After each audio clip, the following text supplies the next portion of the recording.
Eidgah, story by Munshi Premchand, written in Urdu.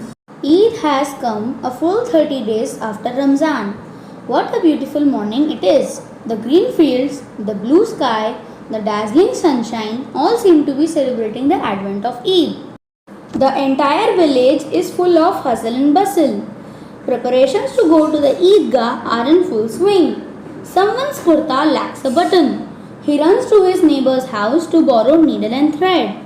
Someone else's leather shoes have grown too hard to wear. He runs to the oil press for some oil to grease and soften the leather. The bullocks are being hastily given their fodder because it will be afternoon by the time folks return from the Eidgah. It is a good 3 miles from the village. To say nothing of the time that will be taken in meeting and chatting with scores of people. For youngsters, Eid was the important thing, and today the long awaited day had finally arrived. Why wasn't everyone hurrying to go to the Eidgah? The boys didn't care if there was milk and sugar in the house to cook sevaiya, the Eid speciality. They were only concerned with eating it. They jingled the coins in their pockets, took them out to count them and replaced them joyfully. Mahmood had 12 paise, Mohsin had 15. With this treasure, they were going to buy countless things, toys, sweets, buggles, balls and whatnot. The happiest boy of all was Hamid. He was a poor, ill-clad, skinny child of 4 or 5, whose father had died last year of cholera and whose mother had wasted away and died of God knows what disease. Now Hamid slept in the lap of his old grandmother Amina and was as happy as he had always been. He believed his father would return with sacks full of money. His mother, who had gone to Allah's abode, would come back with loveliest gift for Hamid. Then he will have much more than Mohsin, Noori and Sammi. Hamid tells his grandmother not to worry. He will be among the first to return from the Eidgah. Amina's heart is aching. How can she let her little one go alone? What if he gets lost? How will a mite like him trudge 3 miles barefoot? She cannot go with him. A poor woman like her has yet to collect the ingredients for making sevaiya. Other children were all going with their fathers. But Hamid had no one to accompany him. The villagers finally leave for the Eidgah. The children running ahead. Hamid is with them. Closer to the town, they walk past the houses and the gardens of the rich, the law, court, the college, the club, the police station, all viewed by the children with great curiosity. Suddenly, they spot the Eidgah. It is shaded by tamarind trees and its cemented floor is covered with sheets. Now the worshippers start the namaz. The namaz is over and the people embrace each other. Now they move to the fair. The villagers are as excited as little children. 1 paise for a ride on the swing, taking you up into the air and then hurling you down to the earth. And 1 paise for 25 rides on the roundabout. Mahmood, Mohsin, Noore and Sammi climb upon to the wooden horses and camels and go round and round joyfully. Hamid stands apart.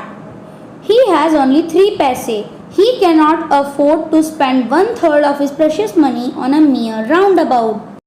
His friends now run across to the row of toy shops. Mahmood buys a soldier. Mohsin buys a nice water carrier. Noori acquires a lawyer. And Sammi buys a sturdy washerwoman. All these toys cost 2 paise each. Too expensive for Hamid to buy. They are only of clay, he tells his friends. One fall and they all break. Yet he has a desire to play with them. From the toy shops, the boys move to the sweet shops. One of the boys bought rabris, other buys gulab jamuns and third buys sohan halwa. But Hamid buys nothing. All of them tease Hamid. Next were some jewellery shops and some hardware shops. The boys were not attracted to this and they moved forward, except Hamid. He could see a pair of tongs. Hamid thinks that his grandmother does not have a pair of tongs. Whenever she makes chapatis, she burns her finger. He now decides to buy a useful thing. Hamid now sees his friends who were now drinking sharbat from a nearby stall. How greedy they were! They ate so many sweets and they didn't give him even one. Hamid asks the shopkeeper, "How much is this tongs?" "6 paise" is the reply. Hamid's heart sinks, but he says boldly, "3 paise, take it or leave it." To his surprise, the shopkeeper gives him the tongs. "What will you do with this, you fool?" laughs Mohsin. Hamid flings his tongs on the ground and challenges Mohsin to throw down his clay water carrier in the same way. Mohsin cannot, the toy will break. "Do you think these tongs are some kind of a toy?" sneers Mahmood. "Why not?" says Hamid. "Put it on your shoulder, it becomes a gun. Hold it in your hands, you can use it instead of cymbals." "Your tongs can't fill water like my water carrier can," says Mohsin. "One shout from my tongs and your water carrier will come running to its door," asserts Hamid. "What if we get caught for doing something wrong?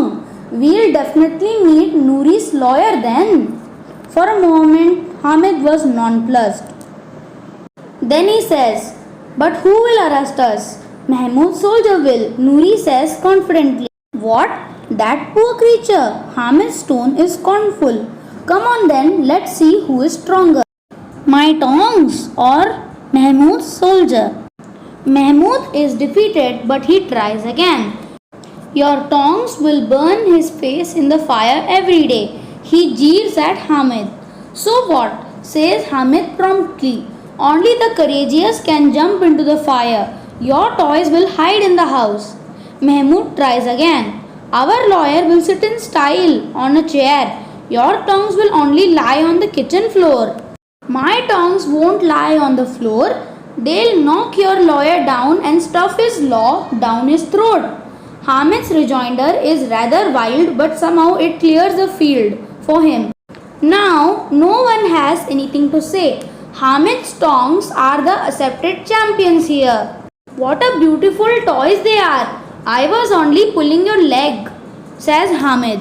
"How can a pair of tongs compare with such lifelike toys?" But the boys are not convinced. No one, not even Hamid, can now challenge the superiority of the tongs. On the way home, Mahmoud feels hungry. His father buys him bananas.